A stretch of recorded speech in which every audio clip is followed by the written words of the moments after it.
Continuamos hoy con el 5.4. Vamos a la página 89, habíamos quedado en la 88, vamos a la página 89. Y dice, los nombres de los 12 apóstoles son estos. Primero, Simón, llamado Pedro, y Andrés su hermano, Jacobo, hijo de Zebedeo, y Juan su hermano, Felipe, Bartolomé, Tomás, Mateo el publicano, Jacobo el hijo de Alfeo, Lebeo por sobrenombre Tadeo, Simón el cananista, Judas el Iscariote, el que también lo entregó. A estos 12 envió Jesús y les dio instrucciones diciendo, por camino de gentiles no vayáis, y en ciudades de samaritanos no entréis, sino id antes a las ovejas perdidas de la casa de Israel. Mateo capítulo 10, verso 2 al verso 6. Si vemos los apóstoles con la óptica de este grupo, probablemente tendremos que terminar diciendo que si usted no ha visto al Señor, como fue el caso de estos apóstoles, usted no puede ser un apóstol. Si usted no ha visto al Señor, si no anduvo con el Señor, si no fue llamado de esta manera, entonces usted no fue. Pero esta es una óptica universalista de llamar a un apóstol. Después de haberlo comisionado para que desempeñaran una labor de liberación y predicación de la palabra de Dios, estos mismos son aquellos que estuvieron en contacto directo con Jesús hasta que fuera tomado al cielo. También a ellos les instruyó diciendo que no salieran de Jerusalén, sino que esperasen la promesa del Padre, la cual le dijo, oísteis de mí. Hechos capítulo 1, verso 4. No se vayan de Jerusalén hasta que sean investidos de poder de lo alto. Esa fue la instrucción que les dio a estos apóstoles. Muchos hoy, especialmente dentro de los movimientos carismáticos pentecostales y del siglo pasado, no católico romano, creen que los dones son para el presente. La palabra de Dios cobra una nueva dimensión cuando la palabra hablada es acompañada con las señales bíblicas. Así que en nuestros días y con la misma frescura del primer siglo de la iglesia cristiana, se pueden manifestar los dones del Espíritu. Ahora depende cuál sea la enseñanza que usted haya recibido con relación a eso, porque quizás usted es uno de los que dice que ya los dones no son para este tiempo, pero realmente las cosas bíblicamente hablando no se presentan de esa manera. Cristo había preparado un grupo que tenía como misión llevar el evangelio a todo el mundo, sin importar su raza ni origen étnico. Así que los apóstoles tenían una misión, y su visión era llevar el evangelio a toda criatura, tal como su maestro lo había instruido. En el libro de los Hechos encontramos una definición de esta visión cuando se formó el problema de la murmuración entre los griegos y la viuda de ellos. Y esto lo encontramos en el libro de Hechos capítulo 6, versos 1 y 2, y dice, en aquellos días, como crecía el número de los discípulos, hubo murmuración de los griegos contra los hebreos, de que las viudas de aquellos eran desatendidas en la distribución diaria. Entonces los 12 convocaron a la multitud de los discípulos y dijeron, no es justo que nosotros dejemos la palabra de Dios para servir a las mesas. Dejemos la palabra de Dios para servir, en las mesas. Esa fue la palabra que trajeron los apóstoles cuando les trajeron el problema. Ellos estaban enfocados en llevar el evangelio, estaban enfocados en la predicación de la palabra, y ellos mismos consideraban que si dejaban eso, estaban de alguna manera ofendiendo a Dios, porque Dios los llamó a ellos a llevar el evangelio, a llevar salvación a las naciones, y no necesariamente servir a las mesas. No es que esté malo servir a la mesa, pero servir a la mesa mucha gente lo puede hacer. Sin embargo, predicar el evangelio, no todo el mundo lo puede hacer de igual manera como lo hacían los apóstoles. ¿Qué dijeron los apóstoles? No es justo que nosotros dejemos la palabra de Dios para servir a las mesas. Estaban también convencidos de su misión.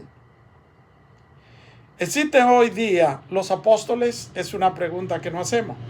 Esta es una pregunta que puede traer grandes controversias dentro de nuestros ámbitos eclesiásticos contemporáneos, porque muchas denominaciones muy fundamentalistas y aún con un gran arraigo histórico teológico tienen la opinión de que los apóstoles eran solo los 12.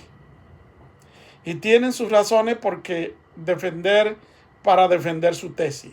Una de las razones es los mismos fueron hombres llamados por Dios en una forma especial, tal como se menciona en Mateo capítulo 10, verso 2 al verso 6.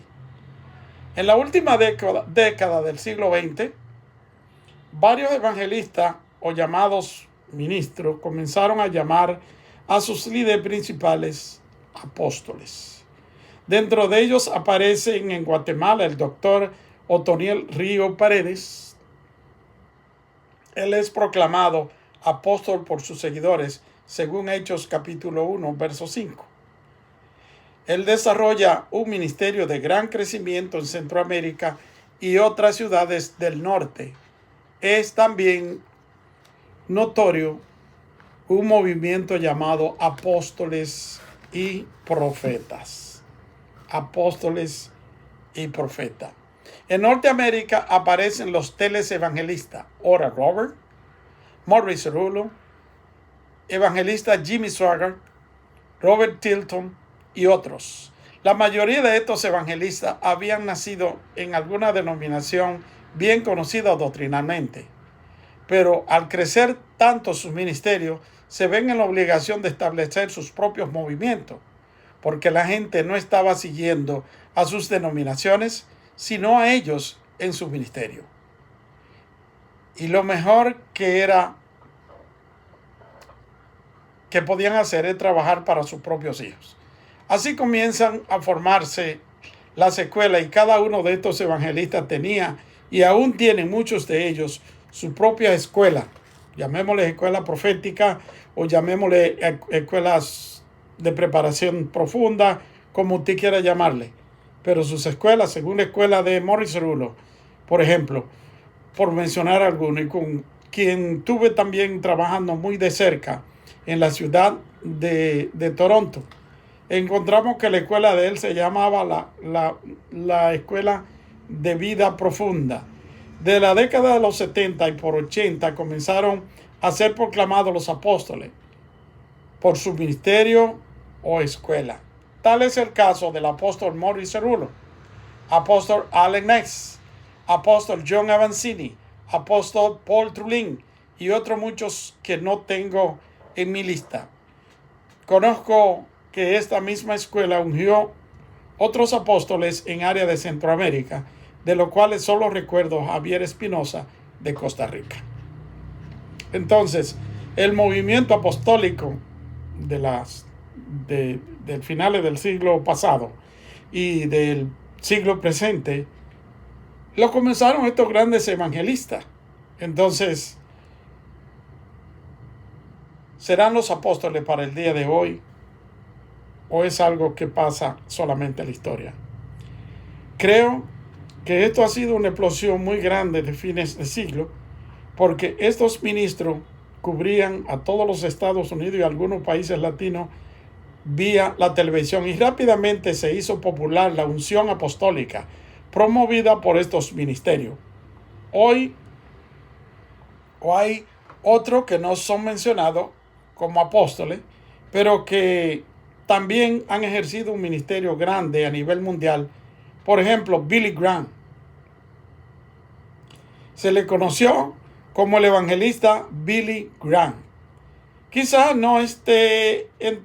quizás no estaba interesado en el título de apóstol, pero siempre ha sido llamado en el mundo entero como el evangelista Billy Graham.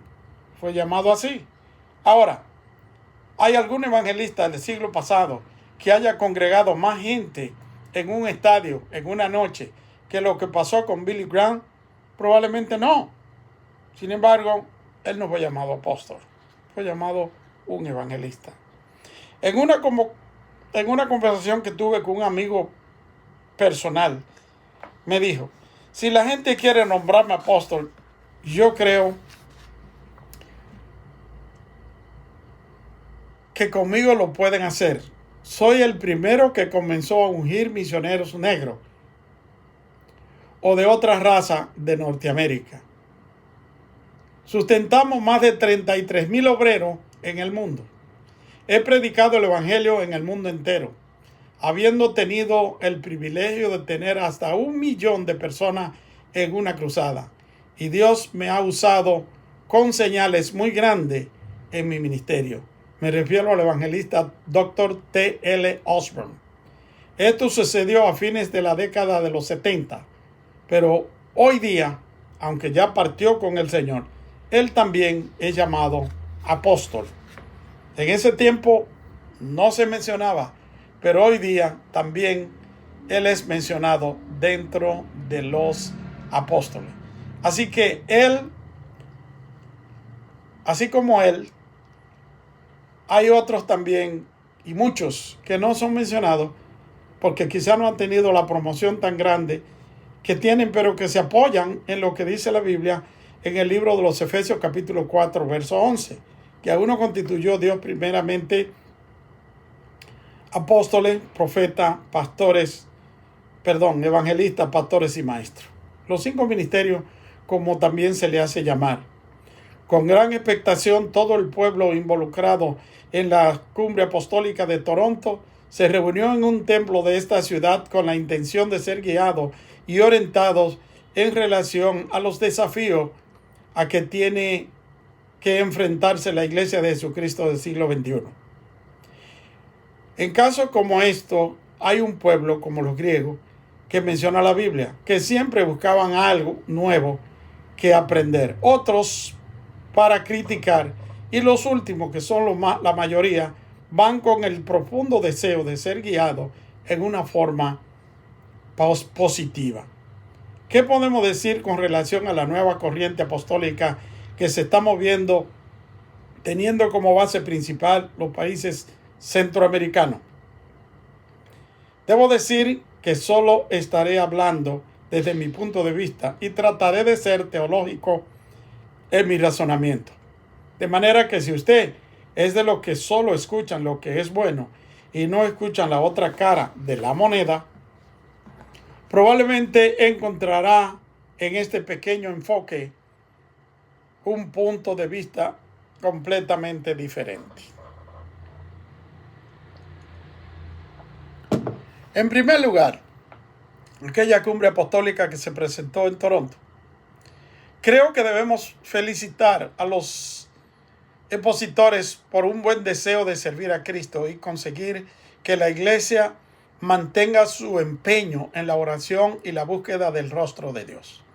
Esto es un buen desafío para este pueblo, que en su mayoría no han tenido una experiencia explosiva de lo que es el poder de Dios en acción, salvando las almas y sanando los enfermos.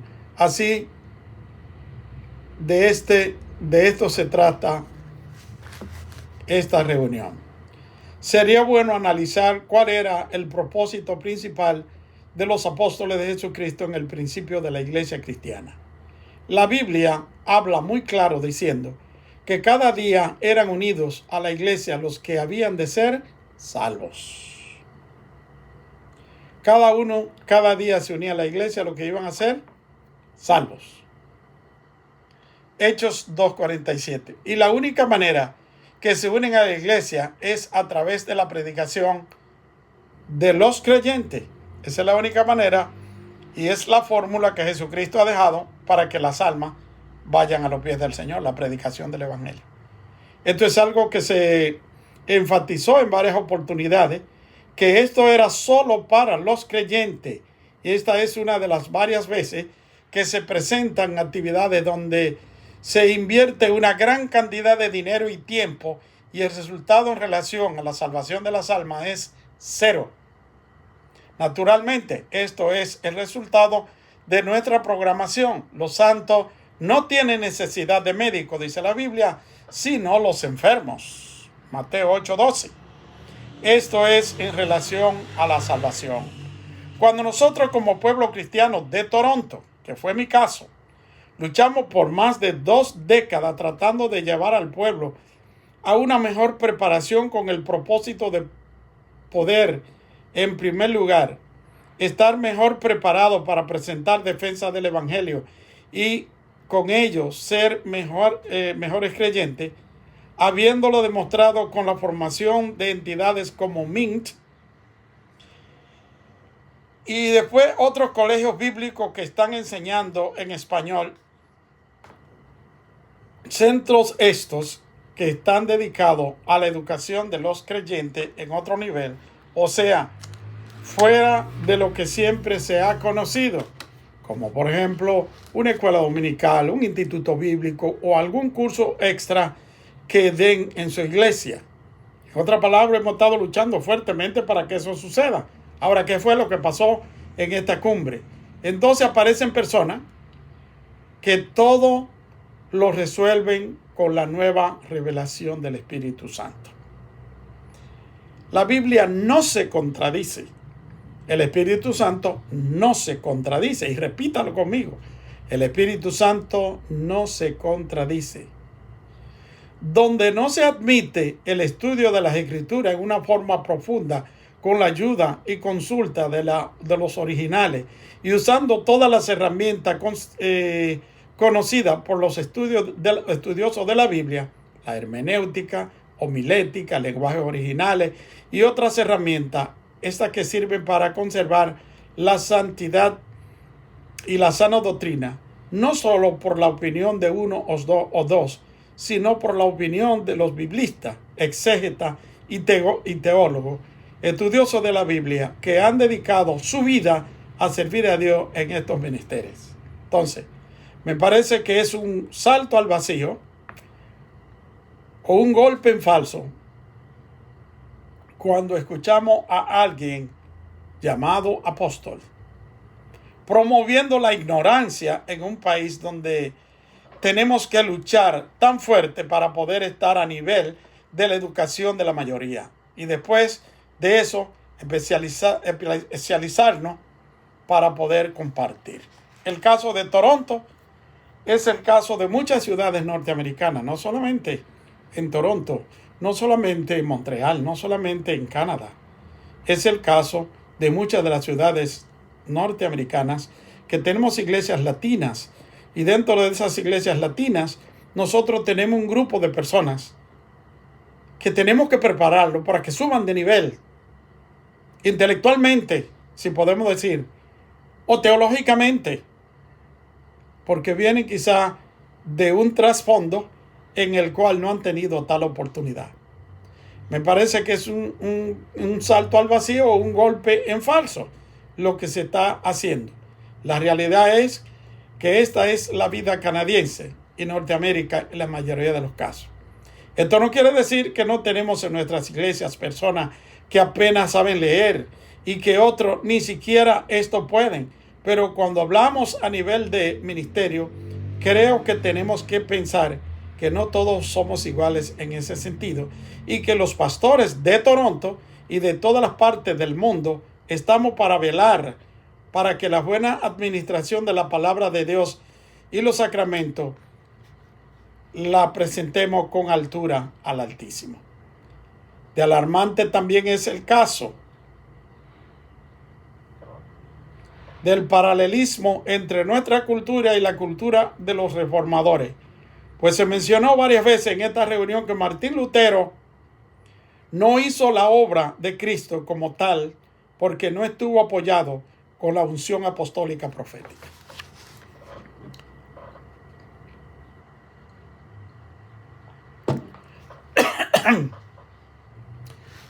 Hermanos amados,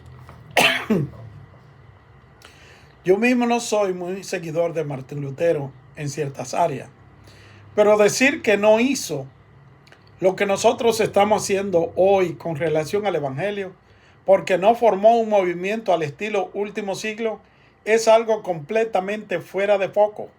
Porque este hombre de Dios se atrevió a desafiar un imperio en el nombre de Jesucristo. Y no lo hizo en un rincón de un barrio de poca importancia, sino que por escrito protestó contra la indulgencia católica romana. ¿Ha hecho usted eso? ¿Ha hecho su pastor eso? ¿Ha hecho su líder eso? ¿Ha hecho eso algunos de los apóstoles que hoy nosotros los llamamos como apóstoles? ¿Qué hizo Lutero entonces? Nosotros podemos decir que